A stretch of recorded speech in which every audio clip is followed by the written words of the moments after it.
আজ কেন আমি একা হাতে সব কাজ করতে হলো আর কিভাবে আমি সব কাজ করলাম সেই কাজগুলোই তোমাদের সাথে শেয়ার করব। কিভাবে আমি পরিবারের সব কাজ হ্যান্ডেল করে নিলাম একা হাতে।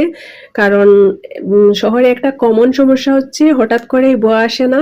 এটা হচ্ছে বিরাট একটা সমস্যা, মানে প্রতিদিন আসতেছে কিন্তু একসাথে দুইজনেরই অসুস্থ হতে হবে, এটা হচ্ছে কমন একটা সমস্যা। কিছু করার নাই, তখন তো কাজগুলো করতেই হবে। এই তো কাজ শুরু করে দিলাম। এই যে এভাবে বাসনগুলো ধুয়ে নিলাম। দুই একটা বাসন যখন বের হয় তখন আমি এই বাসনগুলো এইভাবে ধুয়ে ফেলি, তাইলে আর বাসন জমা হয় না। তারপর হচ্ছে কিচেনের যা ময়লা হয় সবকিছু এইভাবে মুছে নিলে রান্না করতে করতে কিন্তু এই কাজটাও হয়ে যায়। তা আর হচ্ছে আমি যখন বুয়া আসে তখন কিন্তু একটু গরু মাংস রান্না করে আমি ডিপে এক বক্স রেখে দেই। সবসময় আমার ডিপে এক বক্স মাংস থাকে, যাতে যখন তখন বের করে রান্না খাওয়া যায়। আর হচ্ছে পেঁয়াজ কেটে মাছ কেটে একটু বক্স করে রেখে দেই, তখন যখন বুয়া আসে না তখন ওই বক্সগুলো বের করে আমি রান্না করে নিতে পারি। অতি সহজেই আমার এই কাজগুলো হয়ে যায়।